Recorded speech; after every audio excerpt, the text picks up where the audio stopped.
Yeah, Liverpool station on the other side.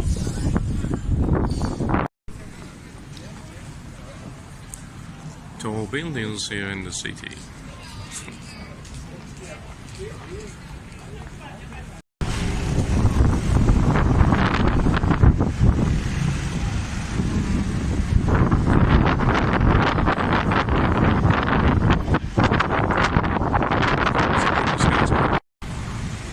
And this is Bishopsgate 100, headquarters of Jefferies in London.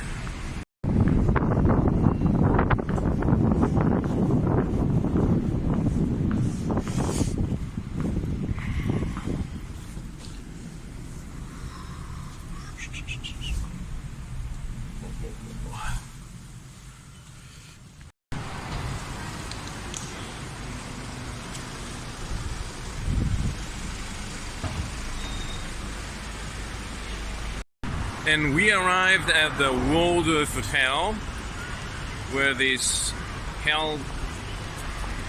conference is held by Jefferies.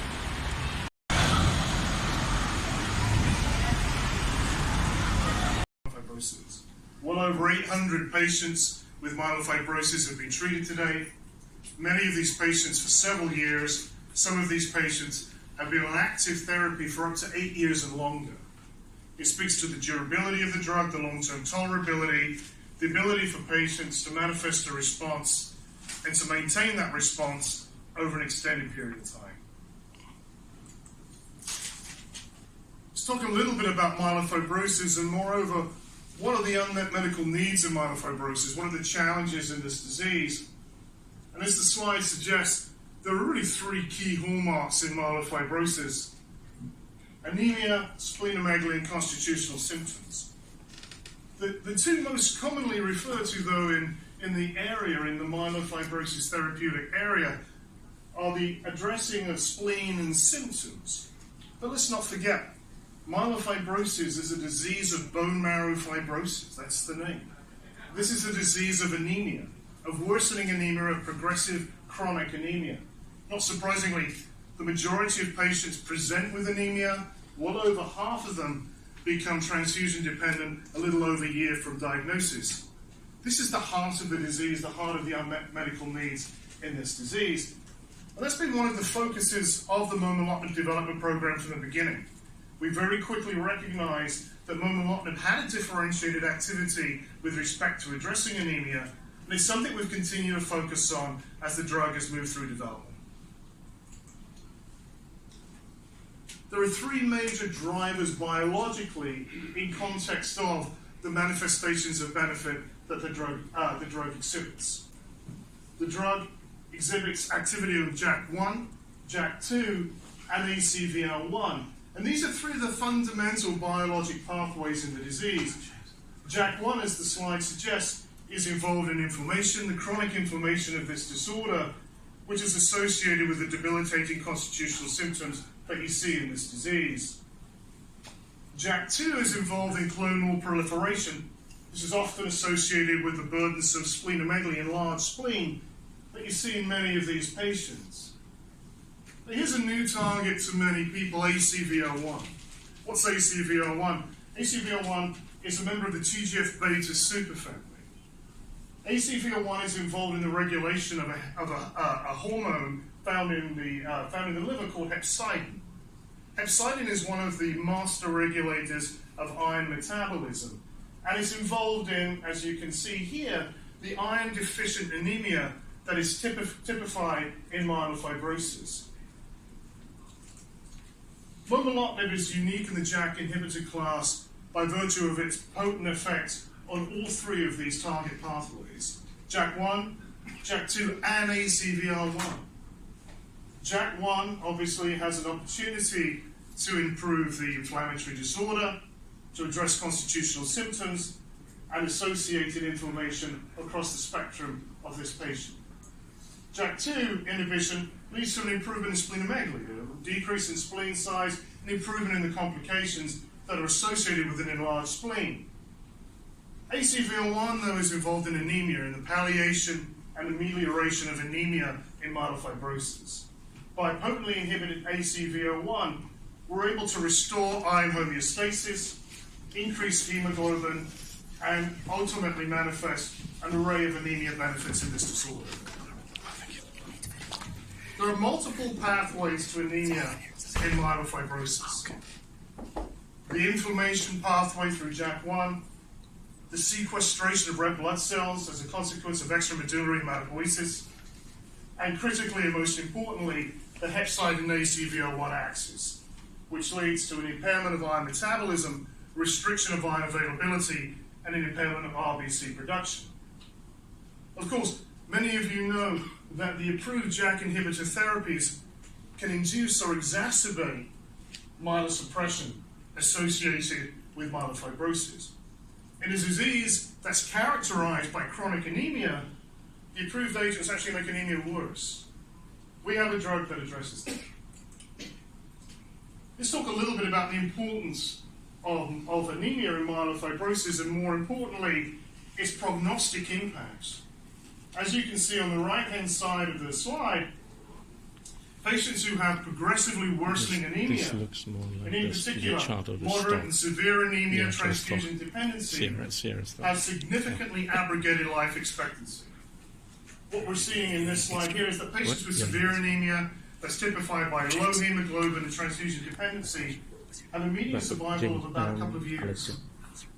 Interestingly, in a completely different study, a correlation between hepcidin levels in myelofibrosis and survival was also conducted. And what strikes you is the significant overlap between these two curves. I'll take you a little bit through MOMENTUM, its design, and what it's intended to achieve in context of the overarching momelotinib development plan. So here's a schema of the MOMENTUM design. MOMENTUM is a randomized double-blind phase 3 study. 2-to-1 randomization between momelotinib and danazol. Danazol in this trial chosen because in the NCCN guidelines and the ESMO guidelines, this is an agent that is commonly referred to and recommended as a palliative agent for anemia and myelofibrosis. In a disease typified by anemia, and with a drug like momelotinib, in which we have a very keen focus on an anemia benefit, obviously danazol was an appropriate control. These are patients who have been previously treated with a JAK inhibitor, essentially second-line patient population. These patients are all symptomatic, demonstrably symptomatic, they're all demonstrably anemic. So this is a patient group that basically defines second-line myelofibrosis. So the design of the study is intended to show superiority of momelotinib. Primary endpoint is total symptom score reduction. So basically these patients have an overarching burden of symptoms, and momelotinib's job is to decrease that burden of symptoms and to show clinically meaningful benefit. There are a number of secondary and exploratory endpoints, the transfusion independence rate, splenic response rate, etc. Let's talk a little bit about these on the next slide and how the study has been designed in terms of its overall mechanics. We're very proud that the chief investigator of the study will be Dr. Serge Vostovchek, a very well-known KOL in myelofibrosis. He's been responsible for and involved in the development of most of the key assets in this class. Ruxolitinib, fedratinib, many others. Serge has been working with us on the momelotinib development plan for many, many years. Design of the study is as follows. TSS, the symptom response rate, is the primary endpoint. As you can see, this is 99% powered. We are substantively powered to achieve the primary endpoint. And I'll just note here, this is the FDA's preferred measure of benefit in myelofibrosis. This is the endpoint FDA wanted, an endpoint, which you'll see in a minute, in which we've shown consistent and meaningful responses in many, many patients in myelofibrosis. One of the important secondary endpoints is transfusion independence. And what we mean by transfusion independence is, as the name suggests, the complete absence of transfusions. So this could be a patient who presents with a requirement for frequent blood transfusions, or this could be a patient who's currently free of transfusions but doesn't want to see their disease worsen, exacerbate, such that they require transfusions. So essentially, it's a measurement of anemia benefit in myelofibrosis That's applicable to the entire patient population. Whether you are transfusion dependent to begin with, or whether you're transfusion independent, at the end of the day, myelofibrosis patients do not want to be transfused. And if they are being transfused, they want to stop those transfusions. So it's a highly clinically relevant endpoint, and again, was FDA's preferred endpoint in the trial. Third endpoint would be spleen volume reduction. These patients manifest with an enlarged spleen. But what's become clear to us, and I think many others in dialogue with FDA, is that simply shrinking a spleen on its own isn't itself a direct measurement of clinical benefit. And so in our study, spleen volume reduction will be one of the secondary endpoints, but not one of the most important endpoints in the study. Notwithstanding, all three of those endpoints are greater than 90% powered, and the study obviously is designed to show benefit on all three of those endpoints. Let me give you a flavor of some of the extant data that the company has collected over the last few years.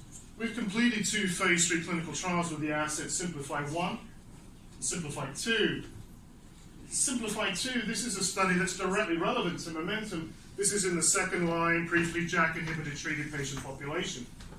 And what you see here in the data is a very compelling, statistically persuasive benefit against our best available therapy. In this particular trial, best available therapy actually in this study was about 90% ruxolitinib. So it's really a head-to-head study against ruxolitinib in the second line, and obviously a very compelling outcome. This is the primary endpoint of Momentum, and we obviously already have the benefit not only of these data, but the data in Simplify 1, another direct head-to-head study against ruxolitinib, in which we show again clinically comparable benefit on symptomatic response. So we go into Momentum with a lot of confidence in the primary endpoint. Between Simplify 1 and Simplify 2, over 550 patients were treated with myelofibrosis with momelotinib. We've seen consistent, compelling results, irrespective of baseline characteristics, whether these patients are anemic or not anemic, whether they're transfusion dependent or not, whether they're very symptomatic or they're not symptomatic.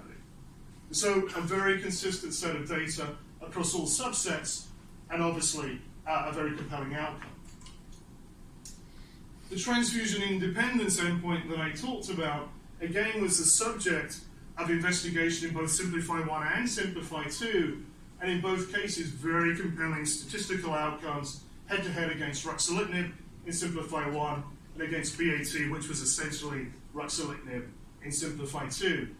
This is the secondary endpoint that we'll be studying in Momentum, and again, we have the benefit here, very compelling, very persuasive evidence of benefit in 2 completed large phase 3 trials.